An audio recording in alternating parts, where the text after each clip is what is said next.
আপনি প্রচুর ঘাস খাওয়ান, কিন্তু কেন? খাওয়াই আপনার আঠি অনেক কম কম লাগে। এটা একটা অনেক, কিন্তু আপনার অনেক সেট, অনেক টাকা মানে অনেক যে টাকাটা লাগতো ওই টাকাটা লাগে না। আবার যে এই গরু, দেশি গরুর মাংসটা এত টেস্ট হবে ভাই, আপনি যতদিন ঘাস খাওয়ান আপনার চর্বিটা কম হবে, প্লাস আপনার মাংসটা এত ভালো হবে। কারণ আমি তো আপনি এই যে দেশি গরুগুলো কেন মোটাতাজাকরণ করেন? দেশি গরু ভাই, বুঝছেন, দেশি গরুটা যখন 3 মাস রাখা যায় ইনশাল্লাহ, 3 মাসে এত দ্রুত তাজা হয়। আচ্ছা, মানে 3 মাসেও কেউ কোথাও একটু ধরা সিস্টেম নাই যে আমি এই গরুটা নিছি, একটু ধরা সিস্টেম।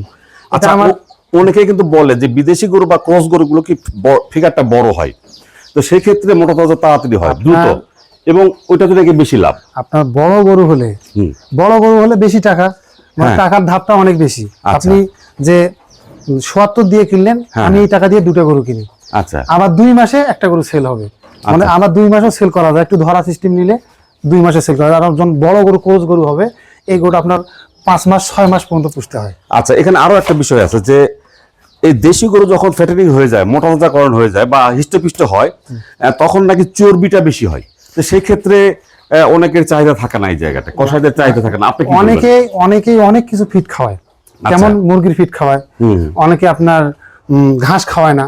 আমার কিন্তু আপনাদের দেখালাম ভাই, আপনাকে দেখালাম 90 শতক মাটি আমার ঘাস আছে। আমি কিন্তু প্রচুর ঘাস খাওয়াই। আচ্ছা, আমি প্রচুর ঘাস খাওয়াই। আপনি প্রচুর ঘাস খাওয়ান, কিন্তু কেন? খাওয়াই আপনার আঠি অনেক কম কম লাগে। এটা একটা অনেক, কিন্তু আপনার অনেক সেট, অনেক টাকা মানে অনেক যে টাকাটা লাগতো ওই টাকাটা লাগে না। আবার যে এই গরু, দেশি গরুর মাংসটা এত টেস্ট হবে ভাই, আপনি যতদিন ঘাস খাওয়ান আপনার চর্বিটা কম হবে, প্লাস আপনার মাংসটা এত ভালো হবে। কারণ আমি আমার এলাকায় যে কাঁসাইগুলো আছে, আমার যে গরু দেই, ওরা আমার গরু দেখলেই নিতে চায়। আচ্ছা, তার মানে আপনি বলছেন যে ঘাস খাওয়ার কারণে আপনার গরুর চাহিদাটা বেশি। হ্যাঁ, অনেক চাহিদা বেশি, মাংস টেস্ট হয়, অনেক টেস্ট হয় আপনার, এই মাংসটা সুস্বাদু হয়। হ্যাঁ, অনেক। হ্যাঁ।